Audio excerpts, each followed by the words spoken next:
This video is sponsored by Audible. Get a 30-day free trial with a free audiobook using the link on screen and in the description. Stay tuned for more details.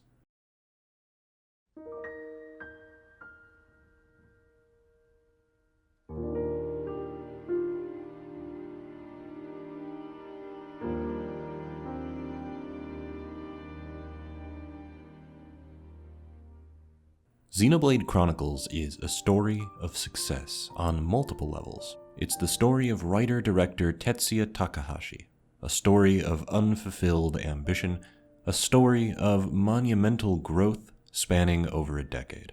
Xenoblade Chronicles is both an epilogue and a new beginning.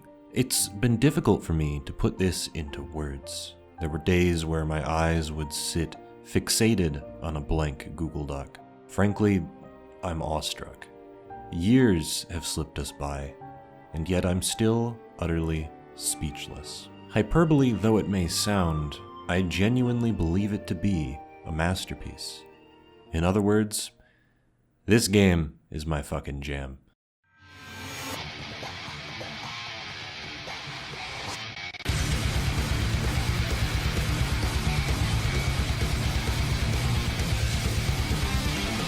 Saying this game means a lot to me would be the understatement of the century, narrowly beating out the revelation that climate change might actually be happening.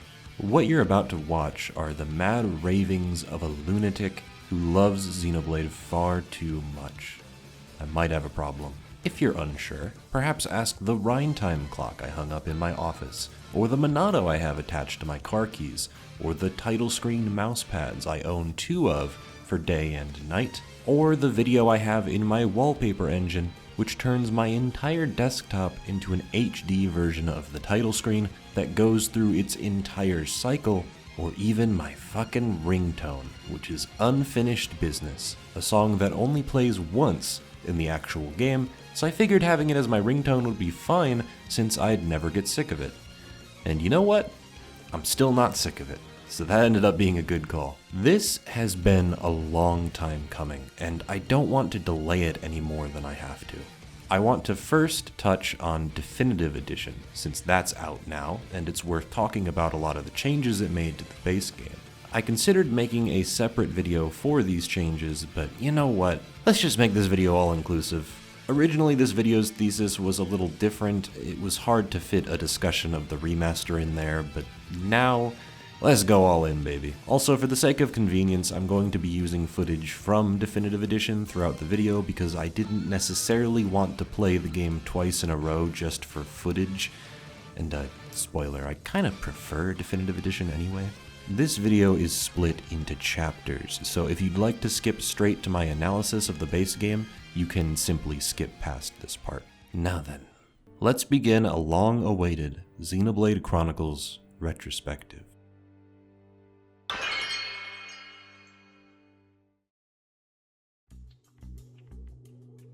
I think it would be best to start with the visual changes. Definitive Edition boasts not just an improvement in resolution, but an entirely new art style. Some have been calling it an upgrade, but I don't think that's entirely accurate. When you compare some of the facial expressions in both the original and remaster, it's clear that the team committed to at least a slight change in graphical style. It is admittedly slight, but you can make out the change in facial structure for characters like Rhine and Fiora, who now have more defined facial features and less defined skin tones. It takes more visual cues from Xenoblade Chronicles 2, giving each character a very flat, anime-esque skin tone. Obviously, this has its upsides. Character models are now more detailed. Facial animations no longer look like they're plastered on, and even allow for smirks and other subtle movements that simply weren't in the original, giving some characters like Fiora more visual charm. They're also generally more pleasing to look at in cutscenes, at least in my opinion.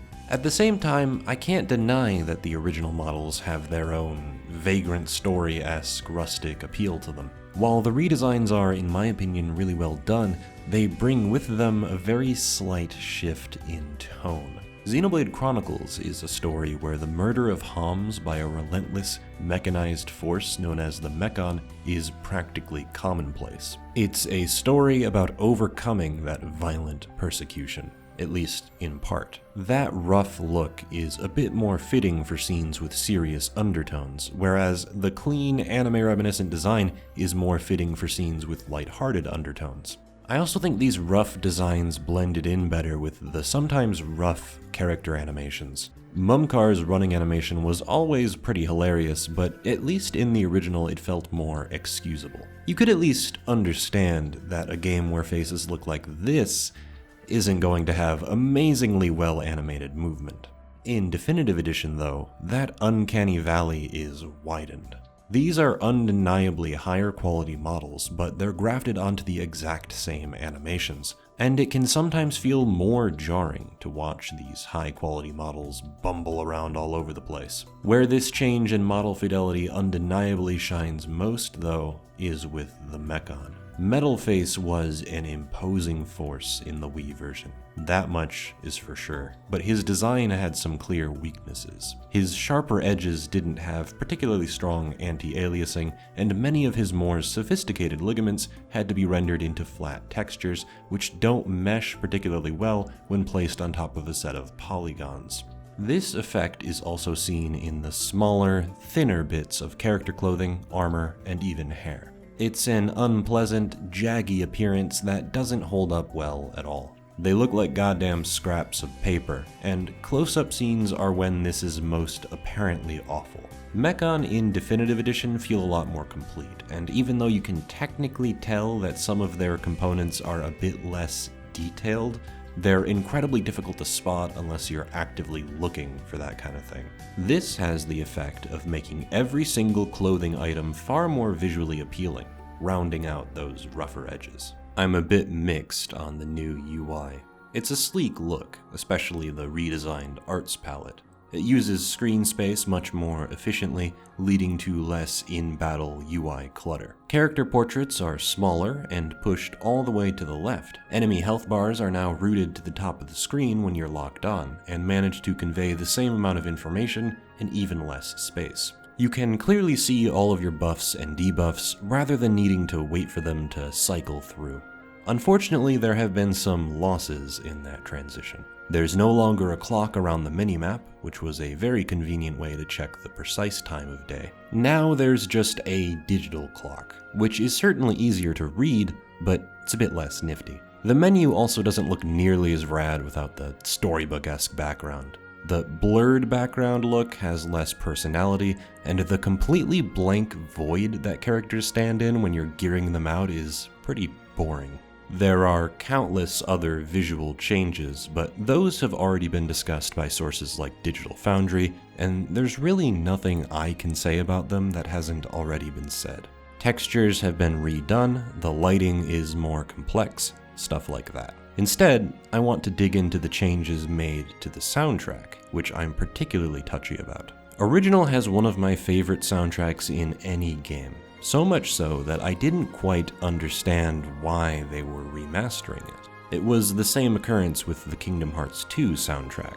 The HD port came out, I listened to the new music, and was instantly turned off. 5,000 listens of these songs clued me into even the slightest of changes, and it initially felt a bit freakish. After giving it a lot of time though, I came to vastly prefer the orchestrated soundtrack, and understood why it was redone in the first place. That same transformation is beginning to take place with Xenoblade. Engage the Enemy is one of my favorites, and the redone version gives more prominence to the vocalist, raising the high note and giving it an operatic vibe.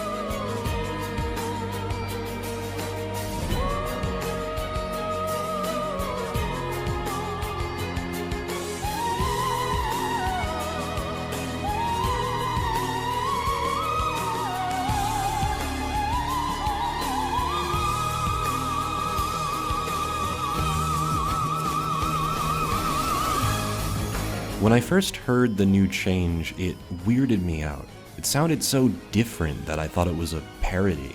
It was much more jarring than the subdued vocals and violins of the original. Many listens later, however, both inside and out of the game, and I now have an appreciation for it that rises above the original version. That high note is damn impressive, and it sends chills down my spine. I'm keying in on the clarity given to a lot of the instruments. That piano in the beginning has more volume and focus. Putting it into words doesn't do it justice. The original feels muted by comparison, which is a surreal thing to say, because the original used to rock my socks off, and now it sounds tame compared to the remaster. It's a similar experience with the rest of the tracks. Once I got over that initial hump of, this is different from what I'm familiar with and I don't like it, I came to really appreciate how much more detailed the tracks were. On the whole, there's a much higher quality in the instrumentation.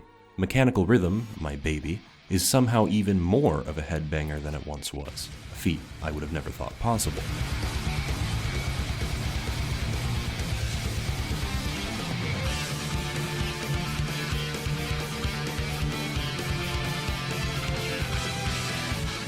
A Tragic Decision has been phenomenally remastered. Yet again, the increased vocal emphasis lending the track a sense of increased gravitas.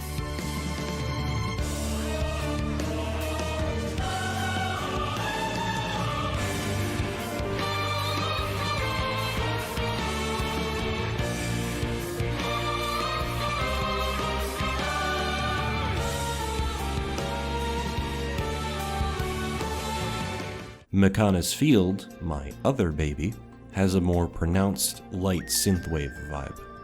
Is this synthwave? I honestly don't know how else to describe this. Ethereal, otherworldly, moving one step closer to the divine.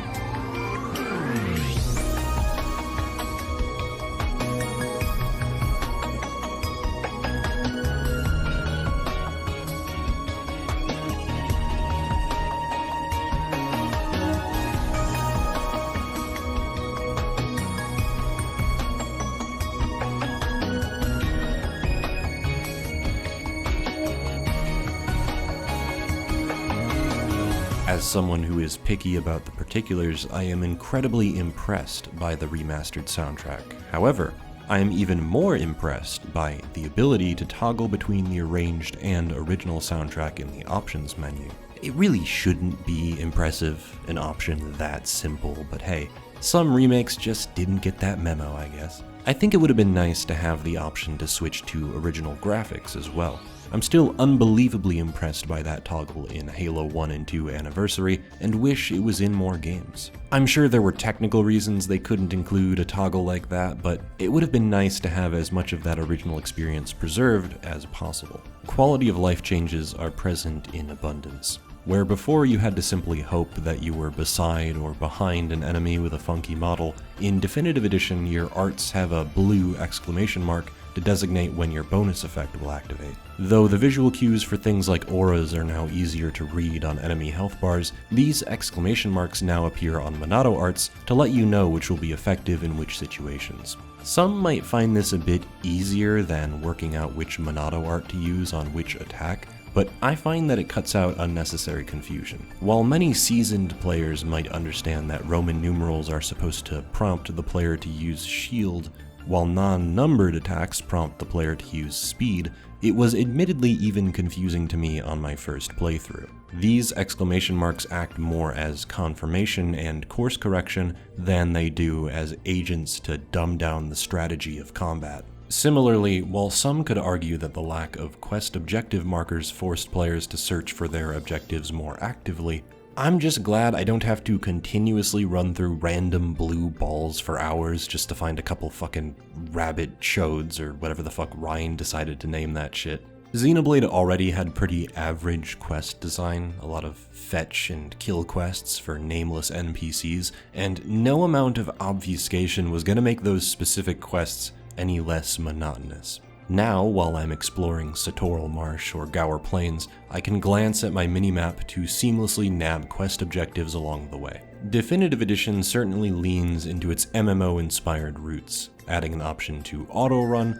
and allowing players to differentiate between the stats and appearance of their gear. I appreciate how much effort was spent on the armor design in the original, but it always irked me that you couldn't choose how each character was going to look.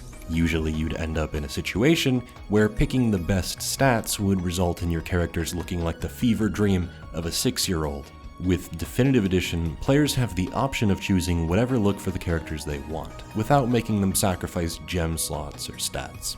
Now, Dunban doesn't have to be naked to be an agility tank, but you can still make him naked if you want. Let's be honest here. He still did it anyway. I sure wish I could have changed the armor of my party members in Xenoblade Chronicles 2 so I didn't have to feel ashamed to show my friends and family that I've been playing a game where several of the main characters are ripped straight from the pages of a hentai. Expert mode should be in every JRPG ever created.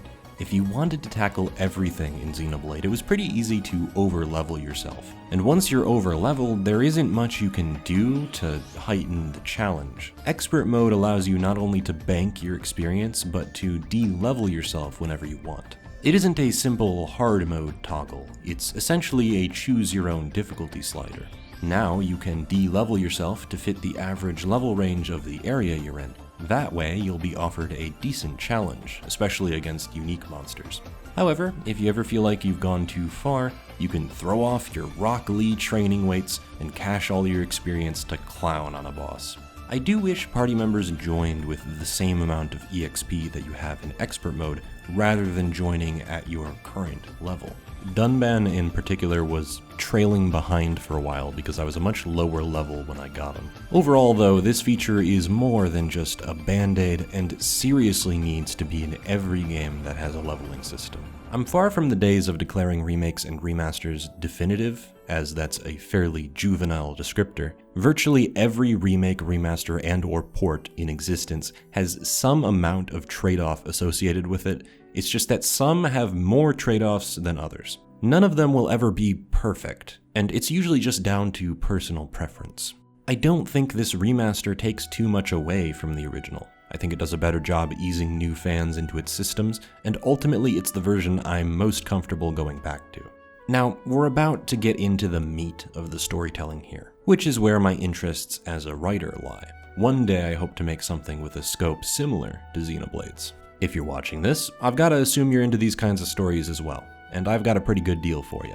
Audible is offering a nigh uncountable number of audiobooks for you to listen to, many of which will bring you to fantastical worlds not unlike the Bionis and Mechonis. Worlds of myths and legends. Audiobooks are such a convenient way to immerse yourself in another world without completely halting everything in your life. You can dive headfirst into a narrative while you wash the dishes, clean the litter box, make dinner, whatever mundane task needs doing. This will certainly spice it up, just make sure you aren't listening to the climax of a story while you're making dinner.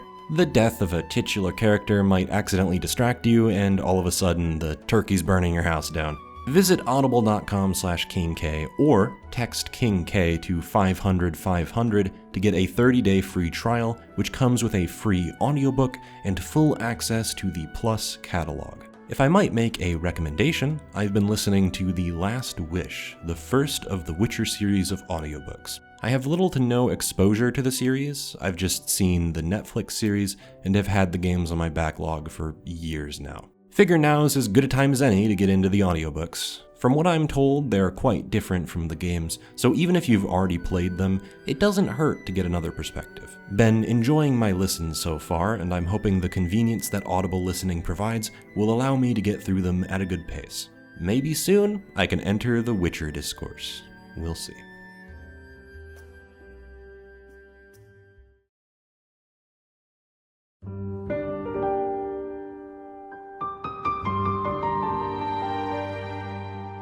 I would first and foremost consider myself a creative writer. Though my degree is in broadcast journalism and I now primarily write nonfiction pieces for this YouTube channel, creative writing is where my talents as a writer flourish.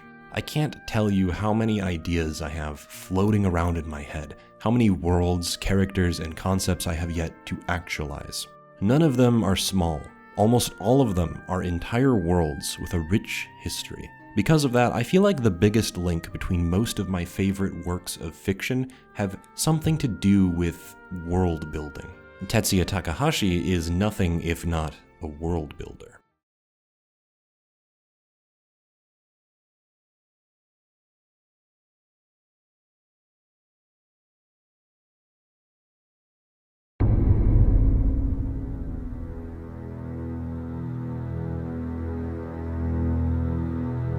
Part 5 of a 6-part epic, Xenogears was Takahashi's attempt at kicking the snowball down the hill. Not only would it tackle heavier themes and concepts than Final Fantasy, it would only be a small slice of something greater. Here are just some of the topics Xenogears is eager to tackle: classism, free will, false gods, the meaning of existence, morality, repressed emotions, sexuality, transhumanism, segregation, abuse, the collective unconscious, cultural barriers, war, genocide, organized religion, fucking everything. It covers everything. My god. The false one, anyway. Xenogears is thematically dense, and at times extremely troubling. Faye, the protagonist, struggles with his inner demon, who goes by the name Id. Id is responsible for the destruction of Lahan Village, along with Faye's 2 best friends. He is one of 3 personalities that developed the moment Faye's mother, Karen, died in front of his eyes. Id was to take the brunt of that emotional trauma.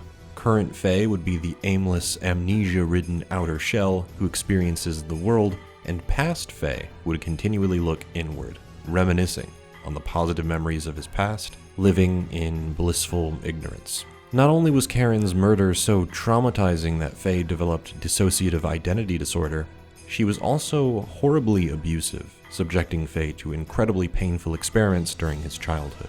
Though it wasn't technically Faye's mother conducting those experiments, it was still a harrowing experience for a child. His inability to deal with his past trauma is what's ultimately responsible for the destruction of his village. Faye, then, is illustrative of extreme trauma and the way humans often attempt to deal with that trauma. Though it's an obvious allusion to Freudian psychology, it also sends the message that pain needs to be acknowledged and dealt with, rather than bottled up and left to stir. Xenogears certainly isn't afraid to cut deep. Solaris, a fascist, secretive, isolated nation floating above the clouds, controls the lives of the lambs on the planet below. My inner socialist recognizes all too well the state of Solaris. There's an elite first class who hoard all the wealth and are described to have blonde hair and blue eyes. Third-class citizens, meanwhile, are referred to as worker bees and live slave-like existences. Tiny pods are the domain they call home, with a striking resemblance to a honeycomb.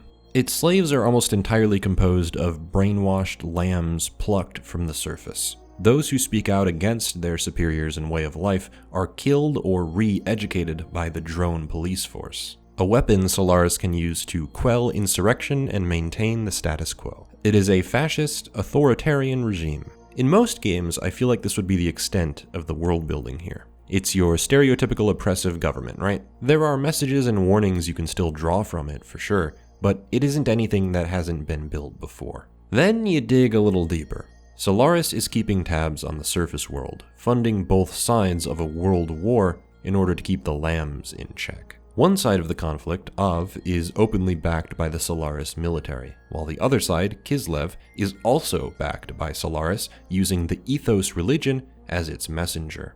Basically, Solaris is secretly funding both sides in an effort to keep the surface world embroiled in an eternal conflict, while using the popular Ethos religion as a front to kidnap, enslave, experiment on, and even send the lambs through the Soylent system to provide an endless supply of sustenance for the isolated nation. You heard me right, Solaris citizens are literal cannibals, though they obviously don't know that their food is made of human beings. Additives in the food control the behavior of its citizens, allowing Emperor Cain, the Gazel Ministry, and Krelian to prevent the very idea of revolution before the thought can even take hold.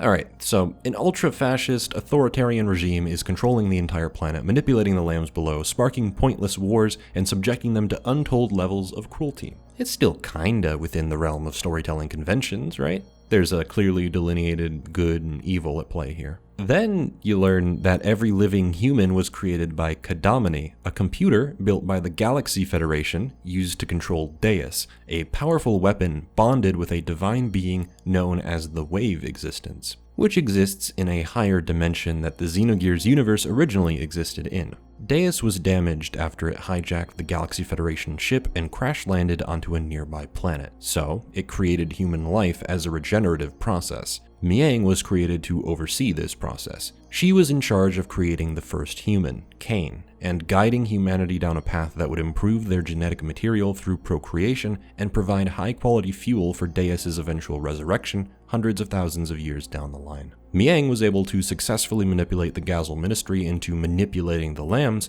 so that humans would continue to grow, but would never completely wipe themselves out.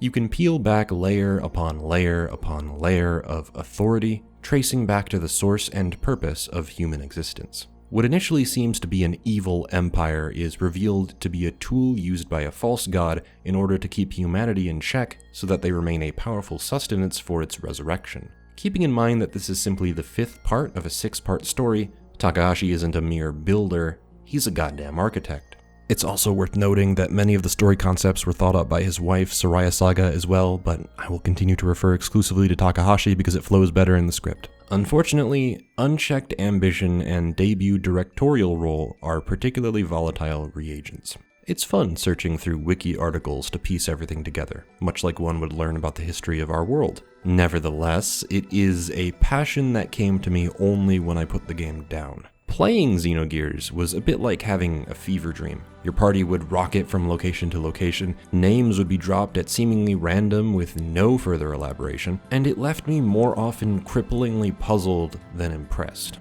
By the end of the game, I at least had a grasp on basic ideas. Av and Kislev were at war, Solaris seemed to be the bad guys, stuff like that. Other things, like the unbelievably cryptic dialogue from the Gazel Ministry, really didn't help my understanding in the early game. Terms like wave existence and shit would be thrown around by characters like confetti, leaving me tapped out of my mind. It doesn't help that a lot of the more complicated plot points are explained in the second disc, which was notoriously mishandled. Many points of the story are abridged, summarized, and left to dwindle in the second disc because so much story needs to be shoved in your face all at once. Many moments in the latter half felt like someone was telling me what happened in a story rather than getting to experience it myself. And with a game as fucking dense as Xenogears, of course that's gonna get confusing real quick. For as poignant as its themes and ideas can be, it's hard to truly appreciate them in the moment when those ideas are organized so horribly in the main adventure. I'm not sure Takahashi and his team really knew how to juggle so many of these massive concepts and cram them onto a set of PS1 discs in a way that ended up making sense. Yet, for as catastrophic as Xenogears' development was, it remains a cult classic. What was there, however incomplete and unrefined, resonated with people.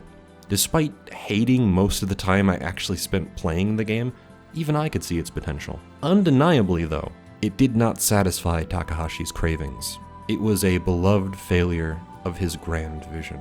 Xenoblade Chronicles' story, while lacking the same thematic magnitude of Xenogears, is a far better attempt at organizing and streamlining many of those same ideas. For a story built on the backs of 2 titans, it is ironically a world much smaller in scope. Its central conflict is spelled out immediately. A war between mechanical and biological beings, a conflict purported to have begun eons ago. For the Homs living on Bionis, a long-dead titan, it is a desperate struggle for survival against a faceless, voiceless armada. We see the struggle of the Homs through the eyes of our protagonists, so it's easy to sympathize with their side of the struggle. The attack on Colony 9 is such a good way to open. Shulk's reaction to Fiora's death is just...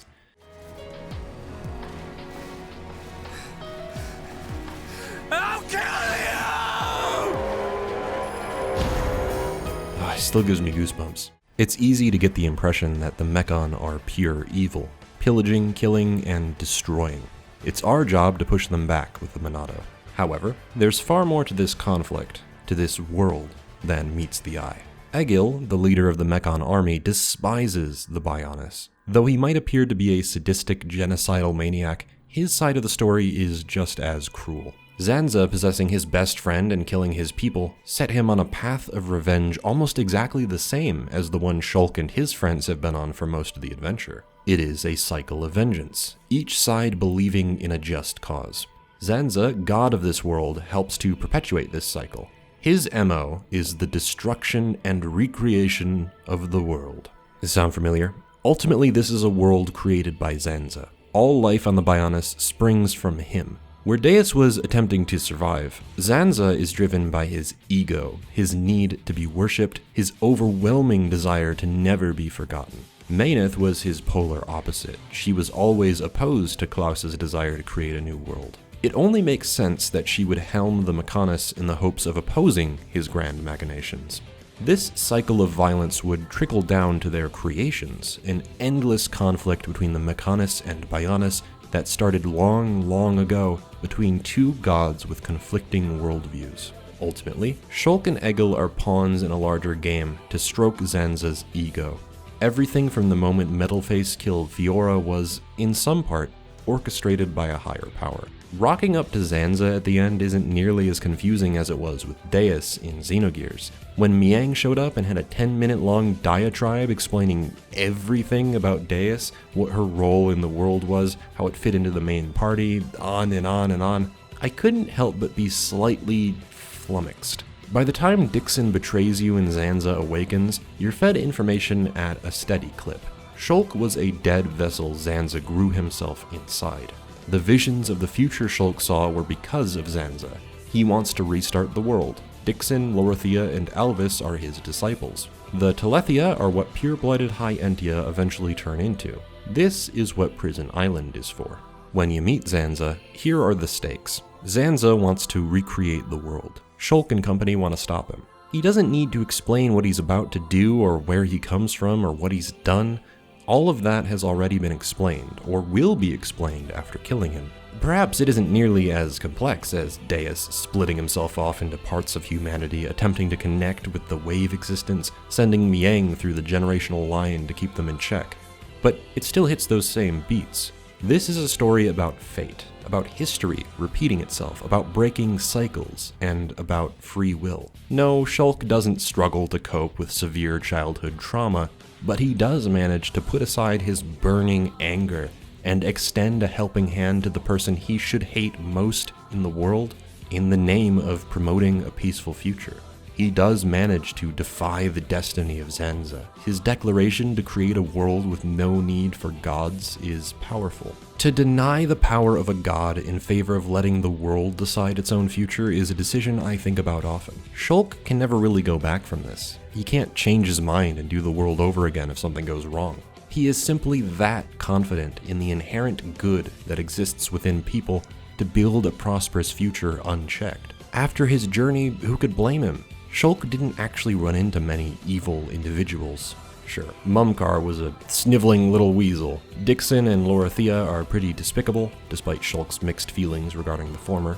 And Zanza was a menace that had to be stopped. But everyone else he met became the hope that literally brought him back to life, ready to fight for their futures.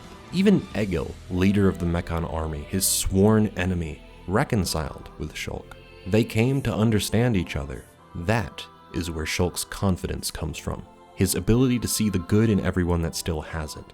Despite having less initial depth, it is just as poignant as Faye's journey to rise past his trauma and find his purpose in life. You can tell Takahashi and his team have learned to pace these journeys with a more deft hand.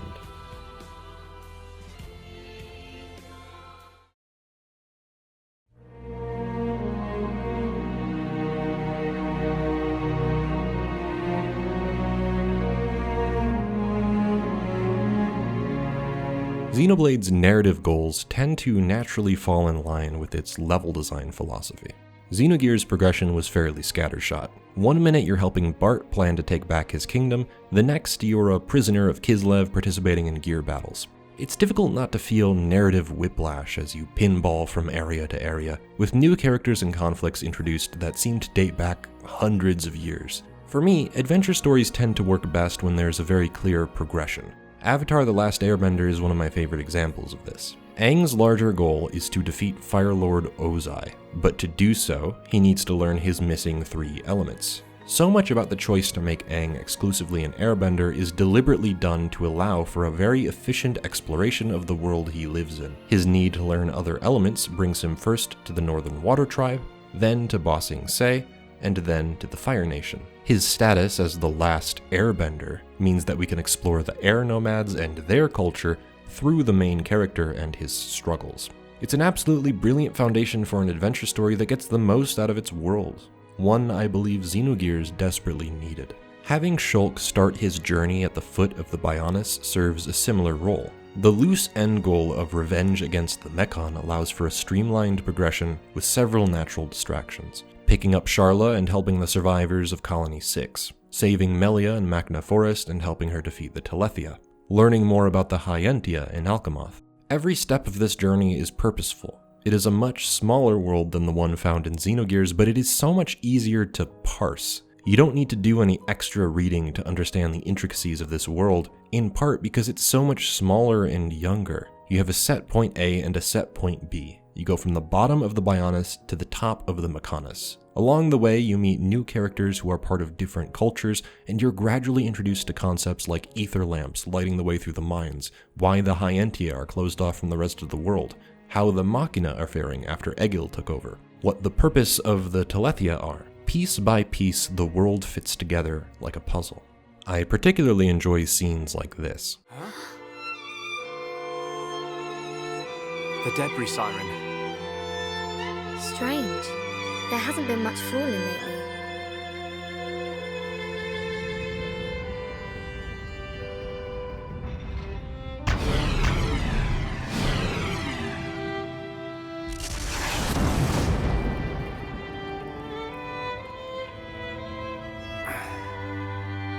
There might be more on the way.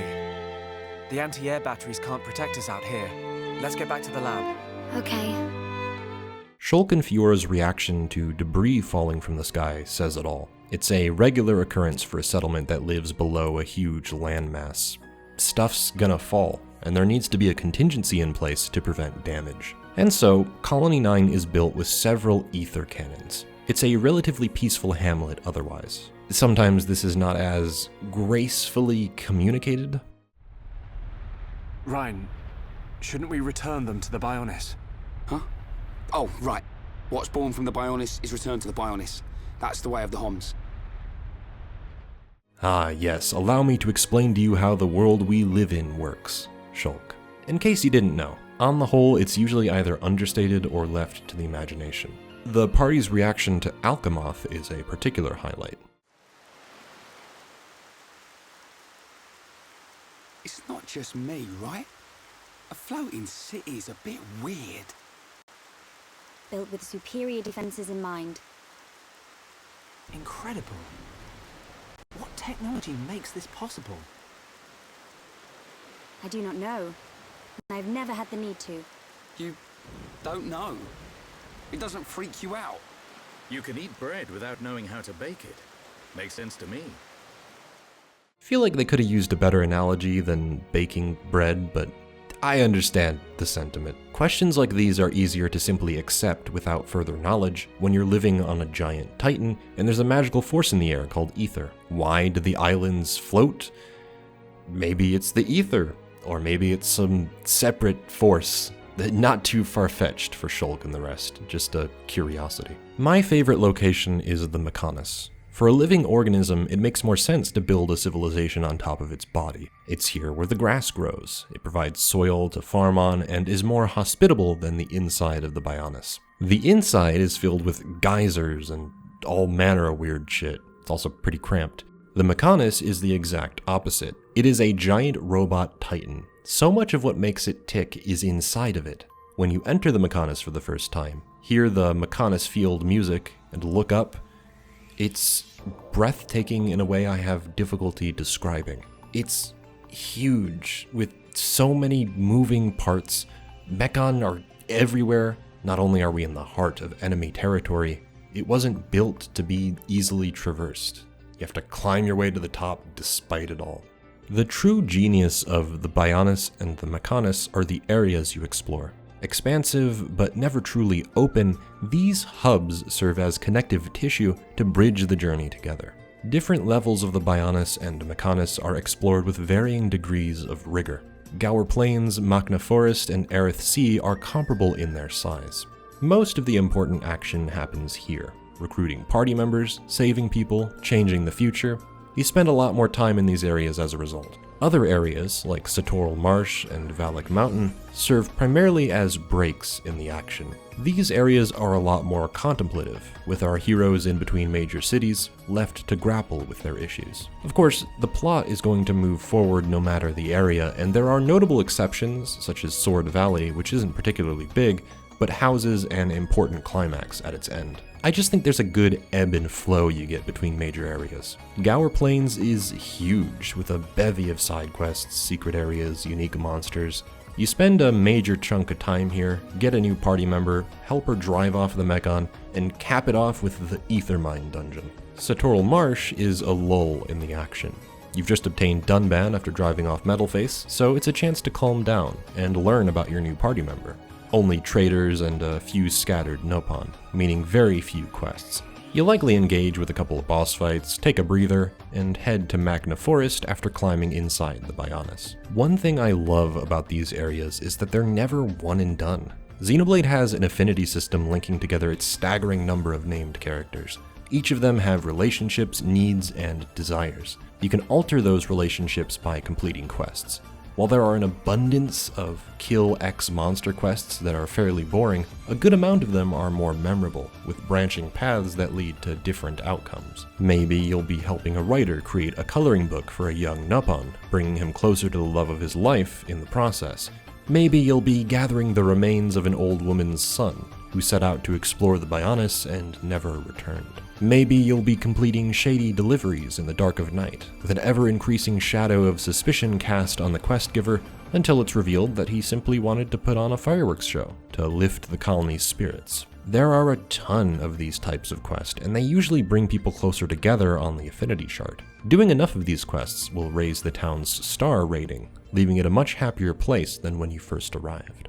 Taking steps to improve the world you're exploring builds a connection with it that, in my opinion, is unique to most other RPGs. Completing side quests in most RPGs might leave the player with a brief excursion, nice rewards, and a fun little side story. Completing a quest in Xenoblade means you've changed something about the world, however small, and for better or worse. Sometimes a branching path will leave little room for a correct solution. Oftentimes, things will be so dire that no matter which path you take, you won't be able to make everyone happy. Whether you're helping someone choose between two potential relationships, or deciding whether or not you should keep the secret you've been asked to hide. Making those hard calls will result in irrevocable changes to your affinity chart you may not always want. It lends the various cities a sense of realism when you can at least see that some people will just never be on good terms. No matter how good Shulk may be at helping people, he can't solve everyone's problems. Colony 6 is the apex of this more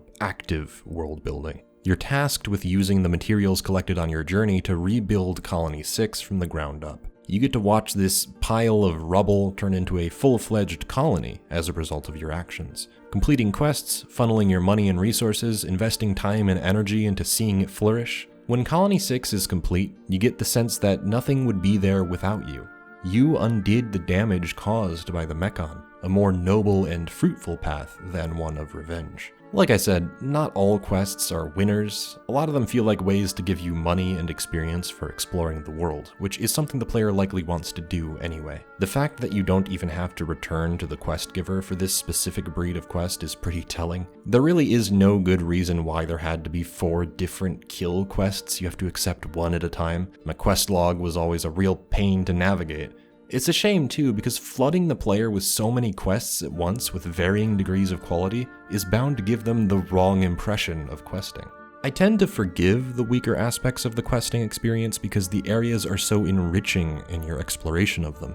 No matter which direction you go, there's something interesting waiting for you. Treasure, unique monsters, secret areas. Seeing as you get experience points for discovering a new area, it's not a stretch to say that filling out the map is a priority. Through that, you stumble across a lot of fun fights, and maybe even grapple with some of the crazy platforming bits. Xenogears had some platforming as well, and in theory, this was incredible at setting an appropriate sense of scale. Babel Tower is one of my favorite areas in that entire game. It's just a spaceship sticking out of the ground, so the walls are actually what the floor used to be. There's something so cool about this skewed direction. It reminds me of the gravity manipulation stand at the end of Stone Ocean, if you're a JoJo's fan. While it's a really cool setup for a dungeon, the actual platforming is some truly awful stuff. Xenogears has such a gorgeous art style. I really dig the sprites layered on 3D effect that it goes for. But for platforming, this is a death sentence. You have no frame of reference for your jumps since your depth perception is so screwed. Random encounters have a bit of a delay before the battle itself triggers, but there's about a second or two before entering the battle where the game registers that a battle is about to begin and completely eats your jump input. This happened to me with startling frequency, causing me to repeat extremely stiff platforming sections over and over again. Not what I would consider fun. And you'd think that I'd hate it in Xenoblade as well, but they managed to make it more interesting. First of all, there are no random encounters to worry about in Xenoblade. When you're exploring, there are almost no barriers to your movement. The enemies directly in your path are the ones that need to be dealt with, so the platforming sections in particular are easier to deal with due to them having no enemies to disrupt your groove. Additionally, platforming feels more like a flavor than a skill. In Valak Mountain, for instance, you have to journey down these ice slides, pick up a ton of momentum, and steer yourself towards a cliffside. Technically, you can miss that cliffside and die from the fall damage, but your only punishment is to return to your last visited landmark right away. Pair that with the ability to fast travel to all landmarks, and this is a fairly harmless addition to the game that adds a bit of personality while also respecting your time. It's pretty fun to see Shulk and the party rocket off the ice and into the air, adding an extra layer to the explorative process.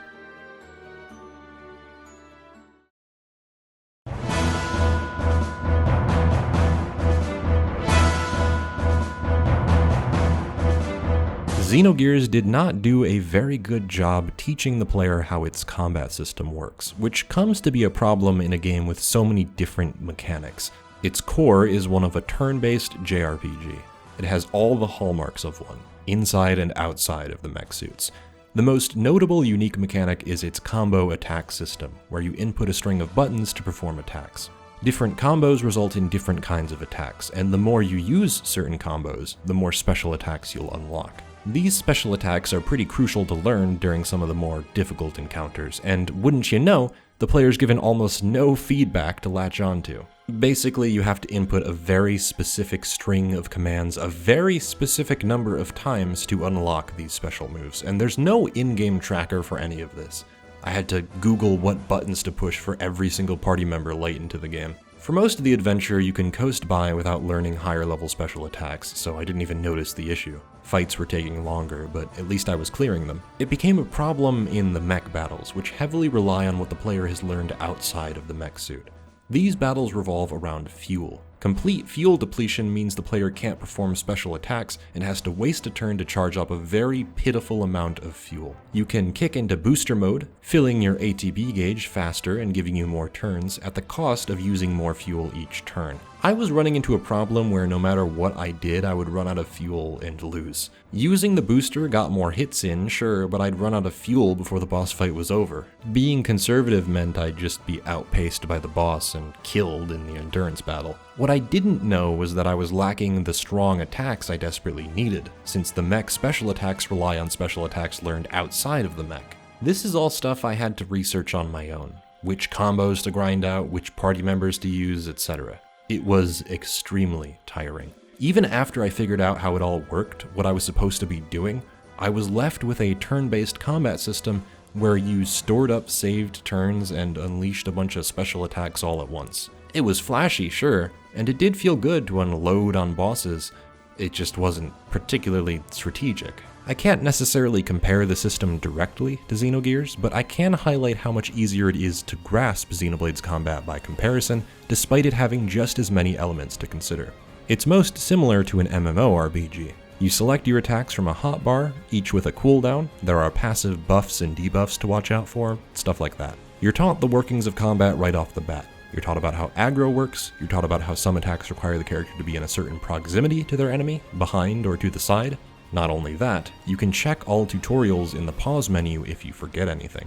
As for how each character functions, there are handy guides in the pause menu fit with colorful little skits. They explain what role they're meant to fill, what their arts do, what their talent art does, stuff like that. Dunban, for instance, is quite an unusual tank compared to Reyn. His tutorial illustrates that through conversation.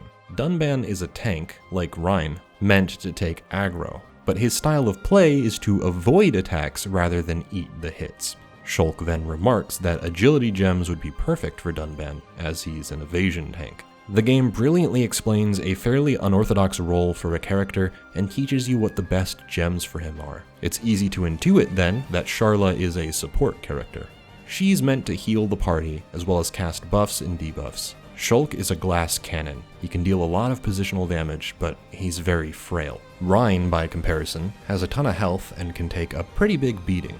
Since every art has an explanation telling you exactly what you need to do and what effects will take hold upon its use, you're allowed to focus on what team combinations you want to use rather than scrambling around the internet to find out how combat works. Gem crafting really helps with this customization. There are so many unique skills, some that raise HP, some that increase movement speed, some that increase generated aggro, some that heal you after using an art.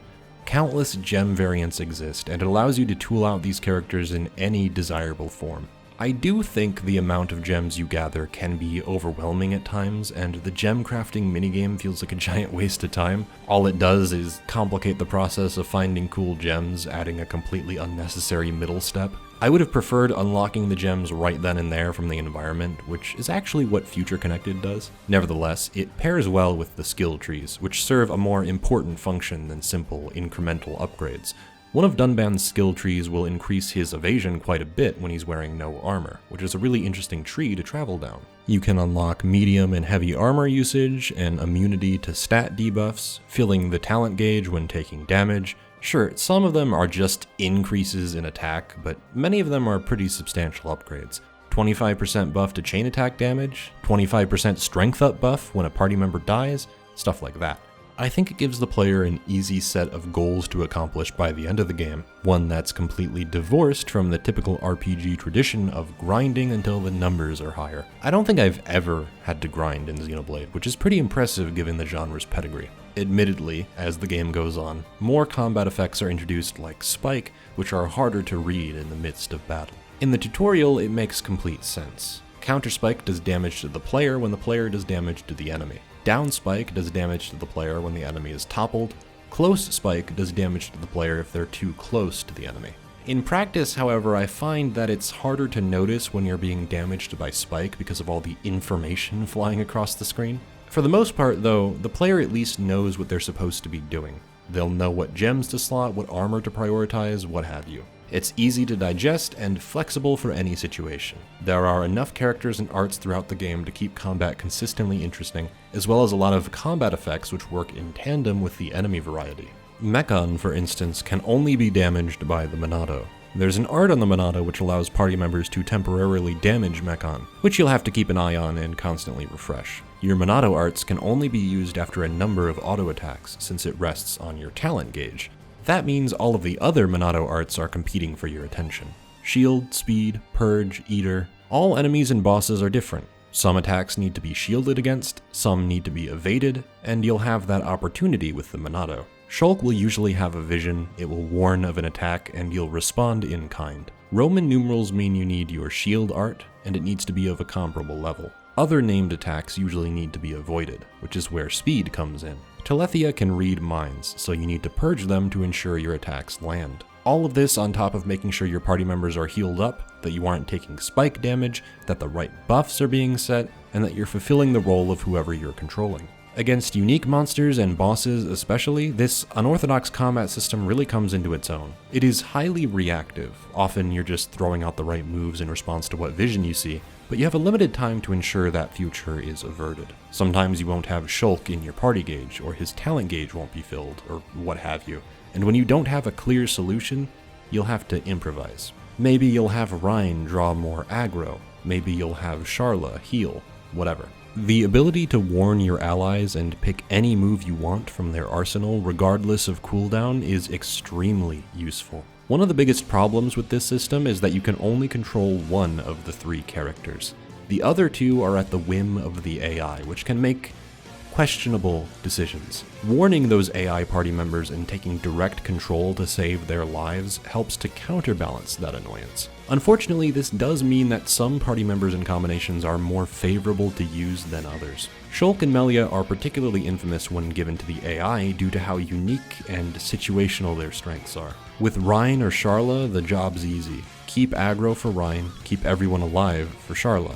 Kinda hard to screw up. Shulk has 8 different answers to 8 different kinds of situations, which has a tendency to confuse the AI sometimes. I've had instances where I need Shulk to let me damage Mechon, but he won't throw out the enchant. Or I need to use Purge on a Telethia and he just won't do it. Melia sets up a bunch of elementals, which create buffs for the party. She then unloads those elementals onto the enemy, her talent gauge revolving around the dispersal of those elementals. However, some of those buffs are more useful than others, and leaving it to the AI's discretion can have ineffective results. Shulk is needed for so many battles that he's in maybe 70% of my party compositions, and I'll always want to be controlling him.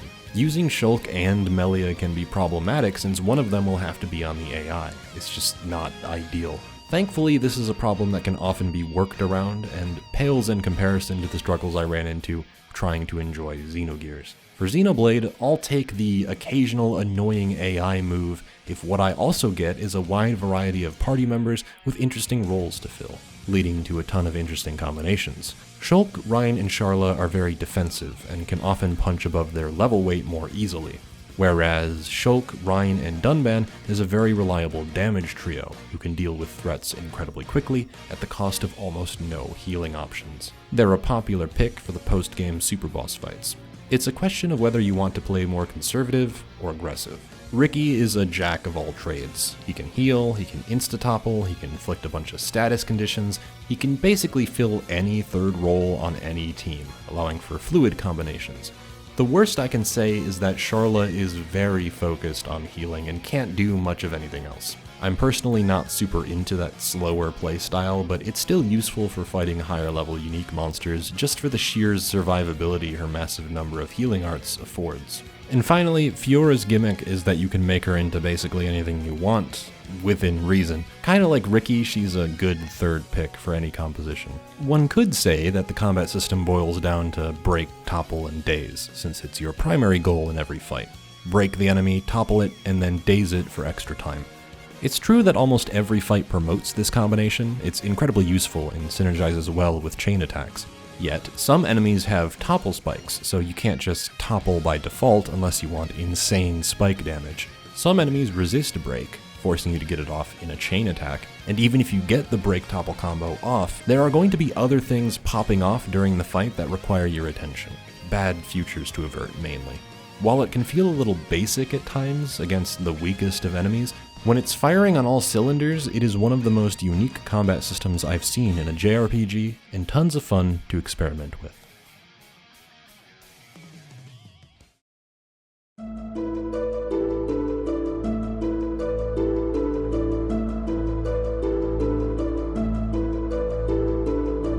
What's crucial to understand about Xenogears is that it's a story with a lot of moving parts. Characters don't necessarily get sidelined to move the plot forward, they're just heavily baked into the machinations of the world.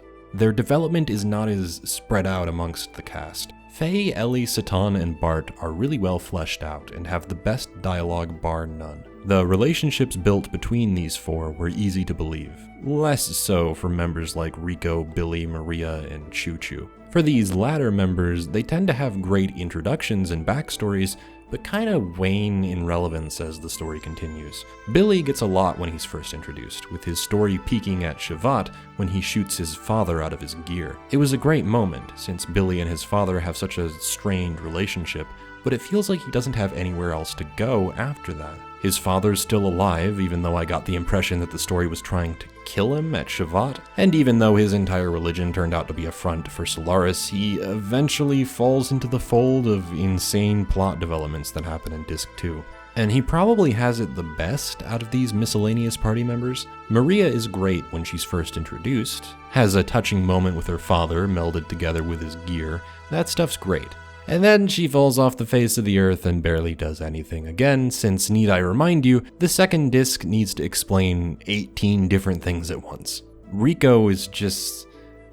God, he's unfortunate. Implied rough childhood, a demi-human son of the Kaiser of Kislev who is outspoken against demi-humans. He's entertaining when Faye is trapped in Kislev, but when I say he gets nothing after Kislev, I mean fucking nothing. He has a relationship with Hammer, I guess, so it hits harder when Hammer betrays the party.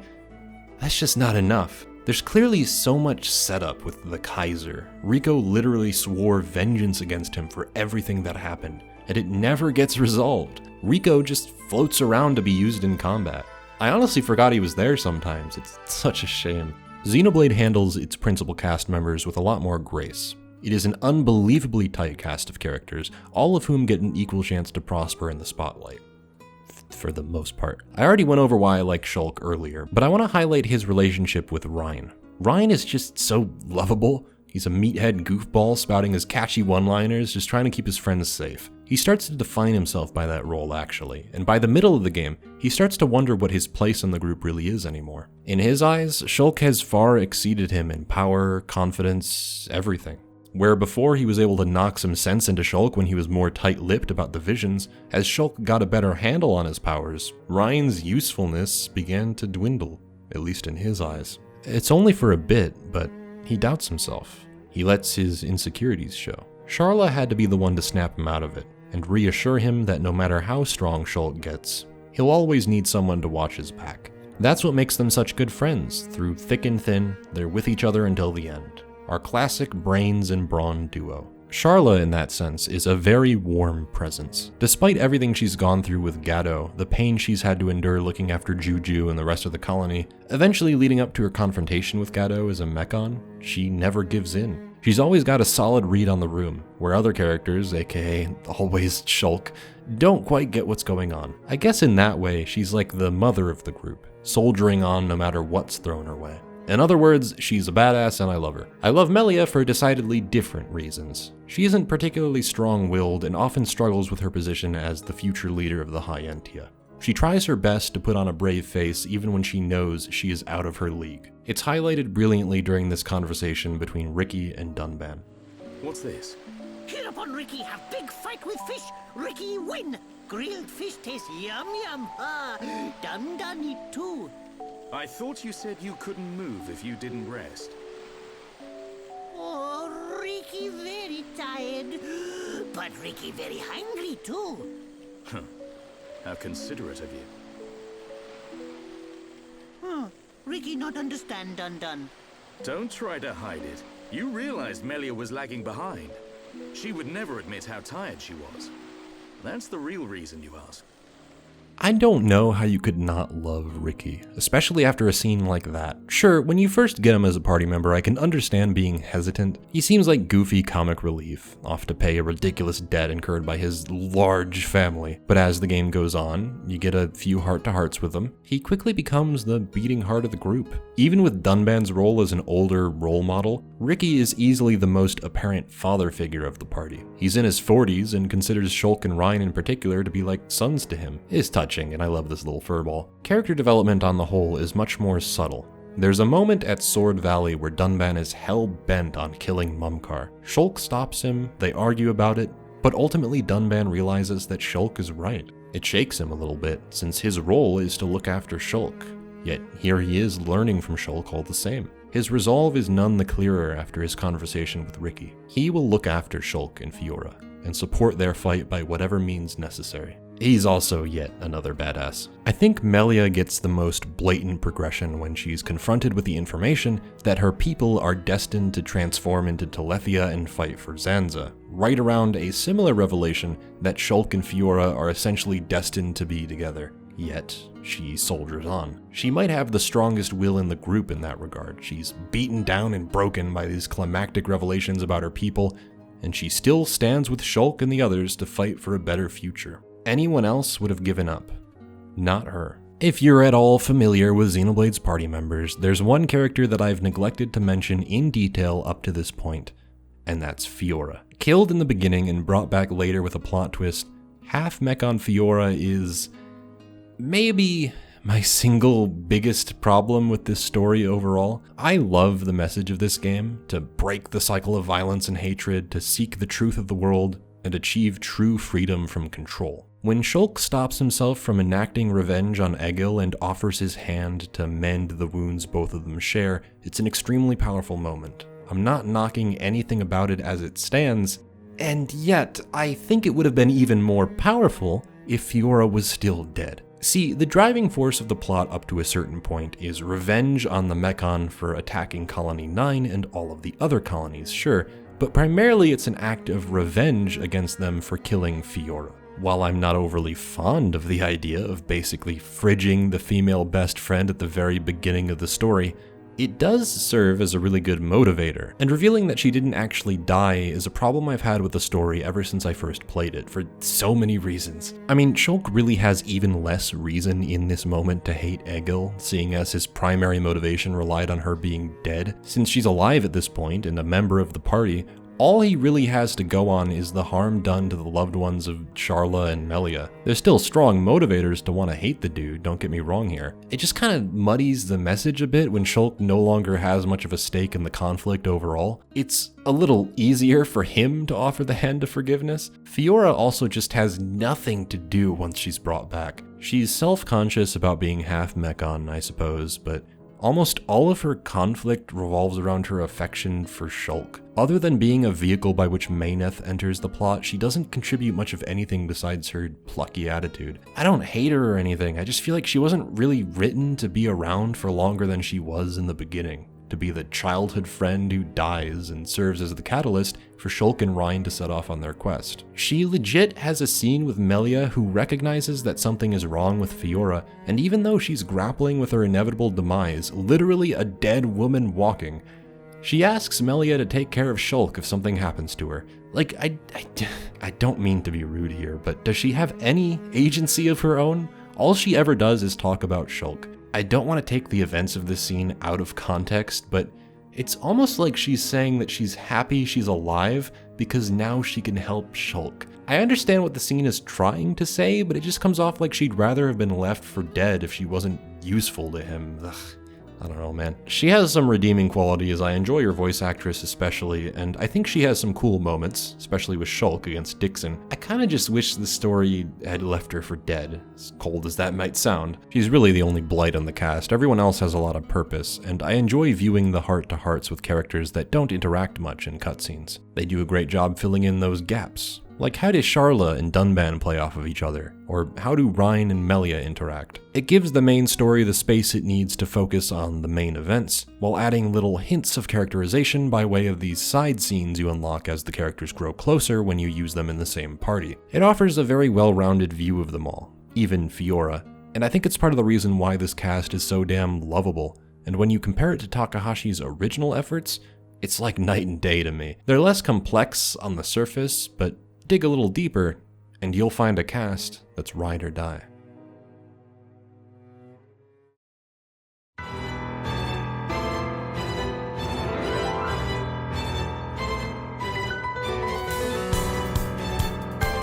That about covers the main game, so I think we'll transition to Future Connected. When it was announced that the Bionis shoulder would be included, I was extremely excited. Lost content seeing the light of day is really heartwarming, in a sense, but I also had no idea where they could even splice this area into the main plot. Would they make new cutscenes, new enemies and boss fights, new heart-to-hearts? I couldn't envision a scenario where it didn't feel out of place, which could be why it was turned into an epilogue. If you were to ask me whether this story needed an epilogue, I'd probably answer no. Every story ended in exactly the place it needed to. Every character concluded their arc, hardened their resolve, and changed their destinies. Some characters definitely got the short end of the stick, and yet they chose to carry forward anyway. If you were going to center an epilogue around anyone, Melia makes the most sense. While I don't think it was necessary, I do think it managed to cover some fertile ground. A lot of what happens in Future Connected feels like the logical next step for the world Shulk and his friends envisioned. A world with all the joy and pain of life,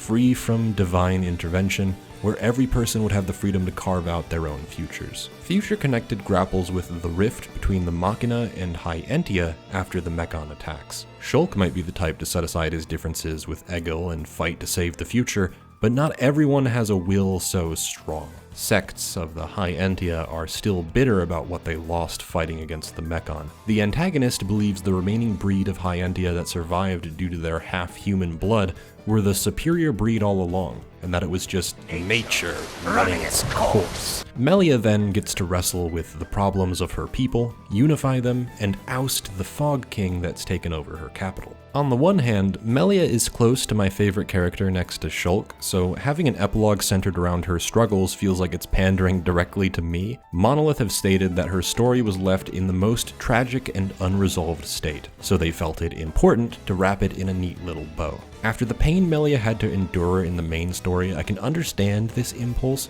but I can't help but feel this whole story was largely unnecessary. Many of the things we learn about Melia are simply affirmations of the resolve she showcased at the end of the main story. She wants the best for her people, she will not tolerate discrimination, and she'll rely on Shulk's help to give her people a happy life. It's nice to see Tyrea's good side, but again, I feel like Tyrea's story ended in a perfect place. You could intuit that she would become a better person.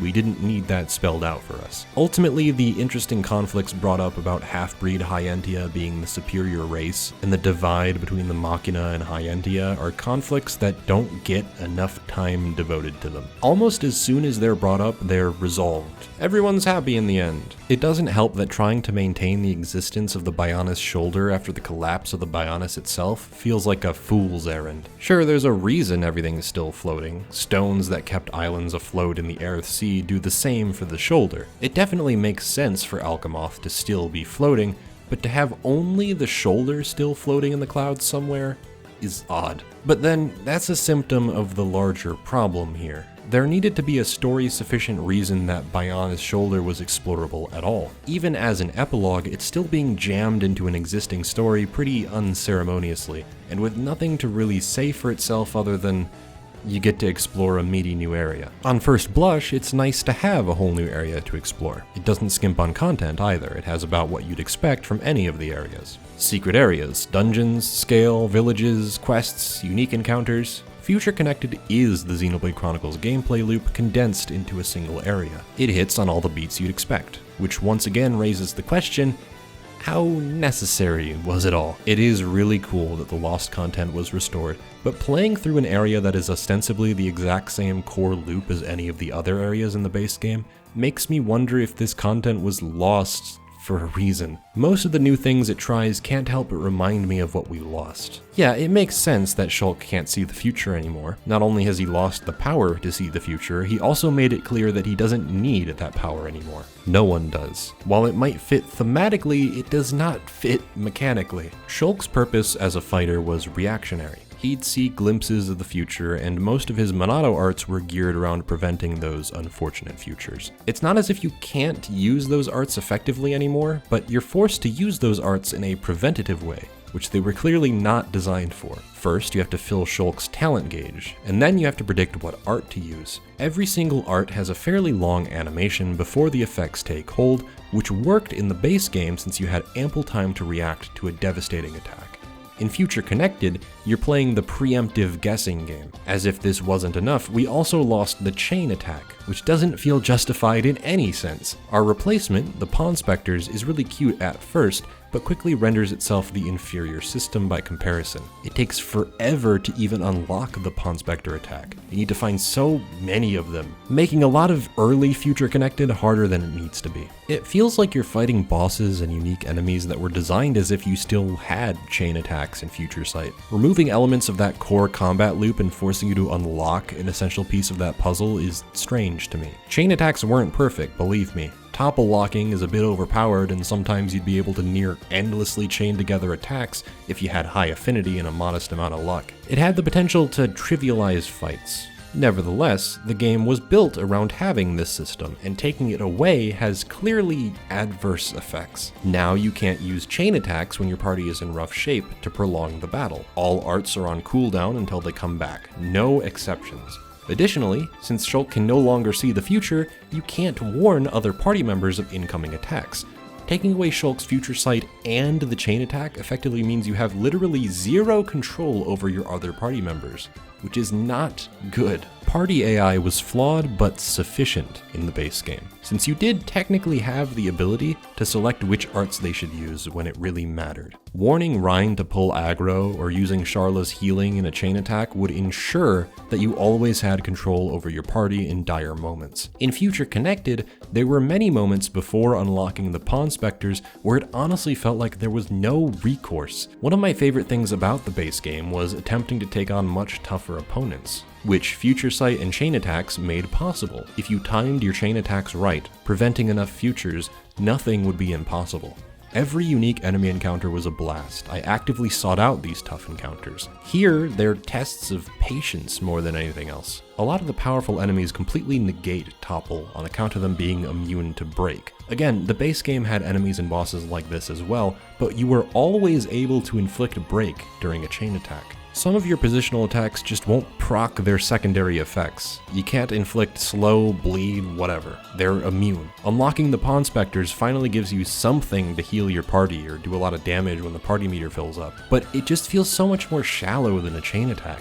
Meter fills up, press the shiny button and watch a flashy cutscene where damage numbers happen. Add this onto only having Shulk, Melia, Rein, and Sharla available for party comps, and this quickly feels like a massive downgrade. It sucks too because having Kino and Nene personify the playstyles of Rein and Sharla implies a lot about what's been happening with the other characters. Rein and Sharla must have been teaching Ricky's children how to fight, and they each took to a different fighting style based on who they presumably looked up to most. Their quiet moments further reinforce how wholesome Ricky is as a father. They're perfect characters for such an understated and ultimately less important story, which I guess begs the question as to who this epilogue is ultimately for. It's hard for me to imagine a player new to Xenoblade getting much out of Future Connected, especially if they play it right after the finale of the base game, where all of its parts come together in a beautiful synergy. For returning fans, there isn't much of anything said here that wasn't already a safe assumption. There aren't any feelings to experience that you didn't already have in the base game. There aren't any gameplay loops you didn't already take part in during the base game. I'm so happy we got to explore the Bionis shoulder, yet ignoring that sinking feeling in the pit of my stomach is next to impossible. Future Connected plants a voice in the back of my mind, one that bolsters just how pointless it all was in the end. From what I've gathered, Monolith Soft only included the Bionis shoulder since they had the area constructed already. They weren't working with a huge budget or team for this project, so their options were limited. Future Connected feels to me like a half-baked attempt to retrofit unused assets into an already completed story just because they had it lying around. It could have definitely been worse. It could have actively poisoned a story near and dear to my heart, but I also can't help but feel it could have been so much more. At least the new music's unbelievably good.